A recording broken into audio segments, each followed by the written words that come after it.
एक ऐसा किला जो समुद्र के बीचों बीच है और समुद्र का खारा पानी होते हुए भी उस किले के अंदर मीठे पानी की झील है। एक ऐसा किला जो 350 साल तक उसको कोई जीत ही नहीं पाया हो। बड़ी बड़ी ताकतें, राजा महाराजा सब आए लेकिन सभी असफल रहे। हाँ, हम आज जिक्र कर रहे हैं जंजीरा किला का। ये जंजीरा किले की लोकेशन क्या है, इसके पीछे क्या इतिहास है और ऐसी क्या खासियत है इसके अंदर जो इतना खास बना देता है। इवन दो 90% लोग इसके इतिहास के बारे में जानते ही नहीं है।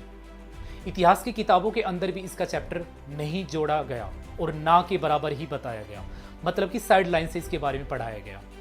तो चलो हम पहले इसकी लोकेशन देखते हैं, फिर इसका इतिहास और इसमें ऐसी क्या खासियत है। तो ये महाराष्ट्र के रायगढ़ के एक मुरुद जो गांव है, मतलब कि बॉम्बे से 150 किलोमीटर दूर अरेबियन सी, अरब सागर के बीचों बीच है। इसकी खासियत सबसे ज़्यादा ये है कि 22 एकड़ में बना हुआ है और ये दूर से देखने में ऐसा लगता है कि जैसे पानी में झूल रहा हो। और झूले भी क्यों ना हो, क्योंकि समुद्र तल से 90 किलोमीटर ऊपर इसकी दीवारें बनी हुई है और 15 किलोमीटर नीचे नींव रखी गई है। और जब हम इसकी मोटाई की बात करें तो एक बहुत ही समझदारी का काम दिखता है। 15 किलोमीटर तक की इसकी दीवारों की मोटाई। ये ऐसा किला एक ऐसी इंजीनियरिंग किस व्यक्ति विशेष के द्वारा बनाया गया, जिसके पीछे किस तरह की कहानी रही है। इसकी एक खासियत में सबसे बड़ी खासियत ये भी आती है कि इसके अंदर मीठा पानी पाया जाता है। अब ये मीठा पानी कैसे बनाने का उन्होंने किस तरह से मैकेनिज्म यूज़ किया होगा। जब बारिश होती थी तो वो पानी को स्टोर करते थे और वो जो स्टोर पानी था उसका तालाब, कुआं और झील बना दिया करते थे। मतलब पानी बाहर से लेना ही नहीं पड़ता था।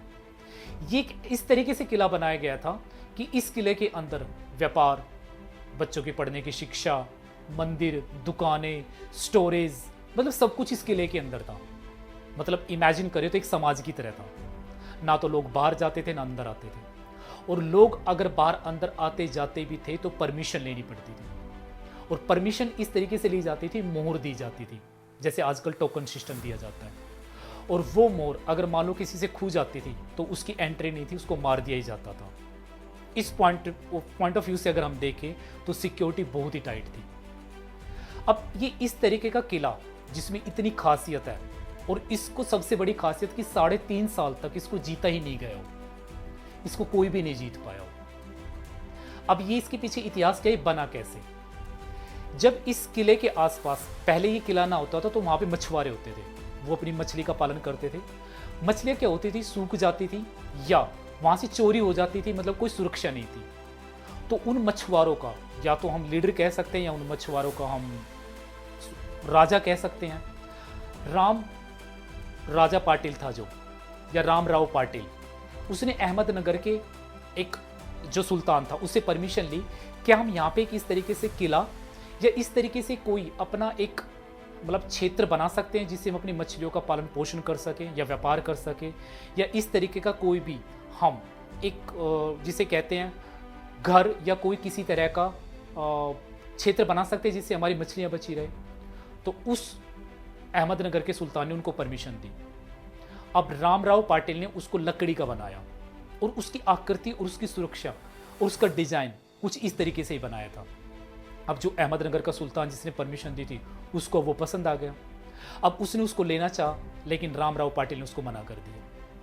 अब इस सुल्तान ने अपना एक सैनिक भेजा और बोला उसको अपने अटैक कर या किसी भी तरह करके अपने नियंत्रण में ले उसको। अब वो अटैक करने तो जाए लेकिन वो नाव से एंट्री थी, पता ही नहीं चलता था गेट किधर है, पता ही नहीं चलता था किधर से अटैक करना है। अब ये समझ में नहीं आता था, क्योंकि जब इसकी सबसे बड़ी खासियत क्या थी, इसके ऊपर 19 बुर्ज बनाए गए थे। 19 बुर्ज का मतलब ये होता है ब्लॉक, मतलब एक तरीके से ब्लॉक थे, मतलब वहाँ पे तोपें रखी जाती थी। और ऐसा कहा गया है कि 500 तोपें थी, और वो तोपें जो बुर्ज थे उनके अंदर 19 किलोमीटर का फासला था, स्पेस था। इमेजिन कर सकते हैं हम कितना बड़ा और कितना एक सिस्टमेटिक वे से बनाया गया होगा। और उस तोप के आसपास जो सैनिक खड़े रहते थे वो दाएं बाएं ऊपर नीचे मतलब हर तरीके से देख सकते थे जिधर से भी आक्रमण होने वाला या खतरा महसूस होने वाला है। इस तरीके से इसको 360 डिग्री डेथ मशीन भी कहा जा सकता है। अब वो अटैक किस तरीके से करे, क्योंकि दरवाजा ही नहीं दिखता उसको, तो उसने एक चाल चली। उसने क्या किया, शराब का व्यापारी बनने का ढोंग किया और कुछ बैरल अपने साथ रखे और वहाँ 3-4 दिन रहा। अब वहाँ पे जो राम राजा पाटिल अंदर थे, उसने देखा कि ये एक व्यापारी है और शराब का व्यापार करने आया है, तो क्यों नहीं इससे वार्तालाप की जाए। उसने उससे बात की और उसको आने की परमिशन दी। उन बैरल के अंदर उसके सैनिक थे, उन्होंने अंदर जाके शराब पिलाई और धोखे से उसके ऊपर अटैक कर दिया और उसको अपने नियंत्रण में ले लिया। अब जो निजामपुर का सुल्तान था वो खुश हुआ और उसको अपनी सेना बनाने के लिए कुछ लोगों की जरूरत थी। और ऐसा कहा जाता है कि जो सिद्दी कम्युनिटी थी ये इंडिया की मूल निवासी ना होकर अफ्रीका की मूल निवासी थी और ये गुलाम थी, क्योंकि इस राजा को अब अपने सैनिकों की जरूरत थी और इसने कुछ वहां से लोग बुलाए। ये जो सिद्दी कम्युनिटी थी इसने इसको पत्थर में कन्वर्ट किया, पत्थर का बनाया और इसी ही आकार को इस तरीके से बनाया कि इसकी जो इंजीनियरिंग थी उसकी आज भी तारीफ होती है। मतलब कहने का मतलब ये कि जब भी कोई इस पे अटैक करता था तो इसके आसपास की जो दीवारें थी उसके अंदर पत्थर, रोड़ी, पिसा हुआ शीशा, सीमेंट, इस तरीके से दलदल बना दी जाती थी कि जैसे ही वो अटैक करने वाला अपनी नाव लेके जाता था उसकी नाव फंस जाती थी, क्योंकि दरवाजा ही नहीं मिलता था। दरवाजा बिल्कुल कुछ 15 मीटर के पास जाने के बाद दिखता था और 15 मीटर से ये दलदल होती थी। ऊपर से तोप, जिस तरीके से वो बुर्ज बने हुए थे वो इस तरीके से अटैक करते थे कि वहाँ पे पहुँच नहीं पाता था। इवन कि डॉइच, पुर्तगीज, ब्रिटिश, औरंगजेब और शिवाजी महाराज ने भी कोशिश की इस पे अटैक करने की और नियंत्रण में लेने की। इवन शिवाजी महाराज ने तो इसके पैरेलल एक और किला बनाने की कोशिश की, पद्मा दुर्ग, फिर भी इसको कब्जा नहीं पाया, फिर भी इसको अपने नियंत्रण में नहीं कर पाया, क्योंकि इसकी खासियत ही इतनी ज़्यादा थी और इसकी जो कलाकारी, जो डिज़ाइन था वो आज तक भी मायने रखता है। तो ऐसा कहा जाता है कि 350 साल तक इसको कोई नहीं जीत पाया, ये अजय किला ही रहा। 1947 में देश आज़ाद होने के बाद 1948 में ये भारत सरकार के नियंत्रण में आया। हमें इस तरीके से ये जो इतिहास है ये जानना चाहिए, क्योंकि इतिहास जानेंगे तभी तो हमारा भविष्य लिखा जाएगा। और ये किसी ने साफ कहा है कि आवश्यकता ही आविष्कारों की जननी है।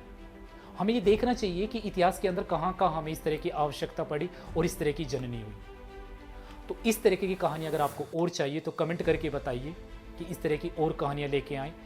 ये कैसी लगी कमेंट करके ज़रूर बताइए, शेयर कीजिए, लाइक कीजिए और सब्सक्राइब ज़रूर कीजिए। Thank you.